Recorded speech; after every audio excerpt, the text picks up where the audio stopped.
ಅವತ್ತು ನೀವು ನನ್ಗೆ ಸ್ವೀಟ್ ಅಂಗಡಿ ಕರ್ಕೊಂಡೋಗಿದ್ರಲ್ಲ ಅದಕ್ಕೇನೀಗ? ಏನು ಇಲ್ಲ ಬಿಡಿ. ಅಲ್ಲ, ಮನೇಲಿ ಅಷ್ಟೊಂದು ಜನ ಇದ್ದಾರೆ, ನೀನ್ ಯಾಕೆ ಬಂದು ನನ್ನ ಹತ್ರನೇ ತಗೊಳಕೊಳ್ತೀಯ? ಯಾರು ಸಿಗಲ್ವಾ ನಿನ್ಗೆ ಕಾಟ ಕೊಡೋದಿಕ್ಕೆ? ನನಗೂ ಏನು ನಿಮ್ ಹಿಂದೆ ಬರಕ್ಕೆ ಇಷ್ಟ ಇಲ್ಲ. ನನಗೂ ನನ್ ಸುತ್ತಮುತ್ತ ನಗ್ನಗ್ತಾ ಇರೋರು ಇರ್ಬೇಕಂದ್ರೆ ಆಸೆ. ಆದ್ರೆ ಅದೇನೋ ಗೊತ್ತಿಲ್ಲ, ಬಂದು ನೀವೇ ನನ್ ಜೊತೆ ತಗೊಳಕೋತೀರ. ನಿಮ್ ಜೊತೆ ಇದ್ರೆ ನನ್ಗೆ BP ಶುಗರು ತೊಗರು ಬಂದ್ಬಿಡುತ್ತೇನೋ ಅನ್ನೋ ಭಯ.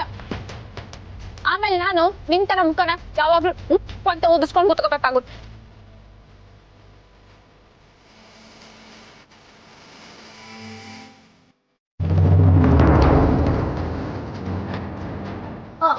ಫಂಕ್ಷನ್ ಇರೋ ಜಾಗ ಬಂತಾ?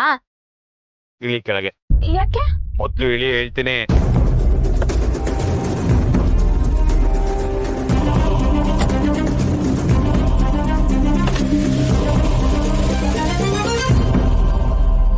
ಅಯ್ಯಯ್ಯೋ, ಹಿಂಗ್ ನನ್ನ ನಡು ರಸ್ತೆಯಲ್ಲಿ ಬಿಟ್ಟೋದ್ರ ನನ್ನ ಫಂಕ್ಷನಿಗೆ ಹೇಗೆ ಹೋಗೋದು? ಫಂಕ್ಷನಿಗೆ ಹೋಗಿಲ್ಲ ಅಂದ್ರೂ ಚಿಂತೆ ಇಲ್ಲ, ಆದ್ರೆ ಹೇಗಾದ್ರೂ ಮಾಡಿ ಅಜ್ಜಿ ಕೊಟ್ಟಿರೋ ಈ ನಿಂಬೆ ಹಣ್ಣ ನನ್ನ ಕಾರಲ್ಲಿ ಇಡ್ಲೇಬೇಕು, ಇಲ್ಲಾಂದ್ರೆ ಅವ್ರ ಜೀವಕ್ಕೆ ತೊಂದ್ರೆ. ಇಡ್ತೀನಿ.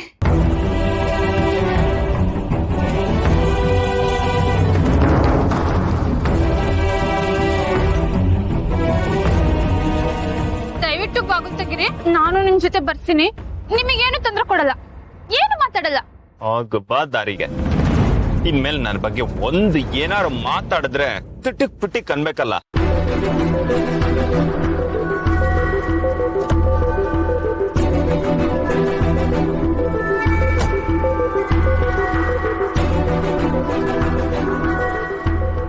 ಅಯ್ಯೋ, ನೀವೆಷ್ಟು ಒಳ್ಳೆಯವರು.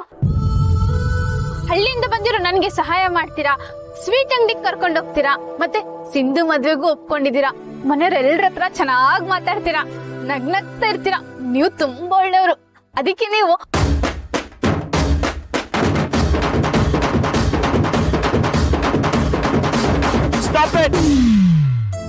ಸ್ವಲ್ಪ ಸುಮ್ಮನೆ ಇರ್ತೀಯಾ? ಮುಚ್ಕೊಂಡು ಕುತ್ಕೊಳ್ಳೋದಕ್ಕೆ ಆಗಲ್ವಾ ನಿನ್ಗೆ? ಯಾವಾಗ ನೋಡಿದ್ರು ಒಟ ಅಂತ ಅನ್ಕೊಂಡು. ಅದು